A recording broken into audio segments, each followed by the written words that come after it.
YouTube, Instagram open చేస్తే చాలు సెలబ్రేషన్స్‌తో నిండిపోతున్నాయి. ఏంటంటే మొన్నటి వరకు వరలక్ష్మి వ్రతం చూసాం కదా! సో, చాలామంది సెలబ్రిటీస్ కానీ, ఎక్కువ ఫాలోవర్స్ ఉన్న వాళ్ళు కూడా కానీ, కొంతమంది ఫేమ్ వచ్చిన వాళ్ళు, ఇలాంటి వాళ్ళు తాంబూలాలని అవి ఇవి అని చాలా వీడియోస్ అయితే పోస్ట్ చేశారు.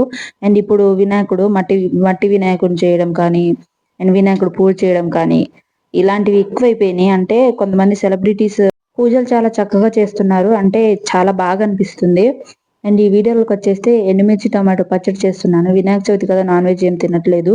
సో, ఎక్కువ వెజ్ కర్రీసే అవుతున్నాయని చెప్పి ఈ రోజైతే చట్నీ చేసుకుంటున్నాను. ఈ చట్నీ బావుంటుంది. కారం కారంగా, పుల్ల పుల్లగా బావుంటుంది. ఎందుకంటే ఇందులో చింతపండు వేస్తున్నాం కాబట్టి బావుంటుంది. అండ్ ముందుగా ఎండుమిర్చిని అలా ముక్కలుగా కట్ చేసుకున్న తర్వాత నూనెలో ఫ్రై చేసుకోవాలి. కొంచెం ఎక్కువ ఆయిలే వేయాలి. ఈ చట్నీకి తాలింపు అనేది ఉండదు కాబట్టి ఎక్కువ ఆయిల్‌లో ఫ్రై చేసుకుంటే బావుంటుంది. తర్వాత ముక్కలుగా కట్ చేసుకున్న టొమాటో, అందులో కొంచెం జీలకర్ర, ఉప్పు, కొంచెం చింతపండు. చింతపండు ముందే నానబెట్టుకొని ఉంచుకోండి. సో, టమాటాలేస్తే మగ్గుతుంది. అండ్ ఇది నేను రోట్లో నూరుదాం అనుకున్నాను. తీరా చూస్తే వర్షం వస్తుంది. సో, బయటికెళ్ళే పరిస్థితి లేకుండా ఇంట్లోనే అయితే మిక్సీలో అయితే పట్టేసాను.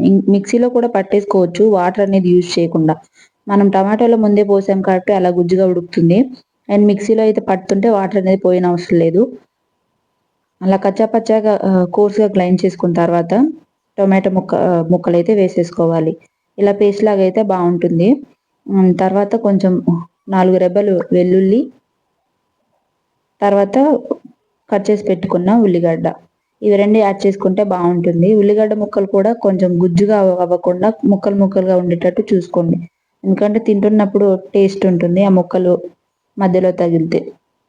అంతే అండి. ఇది దోసలోకైతే బావుంటుంది. దోసలు, గుంట పొంగనాలు, ఊతప్పం ఇలాంటి వాటిలోకైతే బావుంటుంది. రైస్‌లోకి కూడా బానే ఉంటుంది. ఒకసారి ట్రై చేసి చూడండి. అండ్ తక్కువ ఇంగ్రీడియెంట్స్ కాబట్టి ఈజీగా చేసుకోవచ్చు.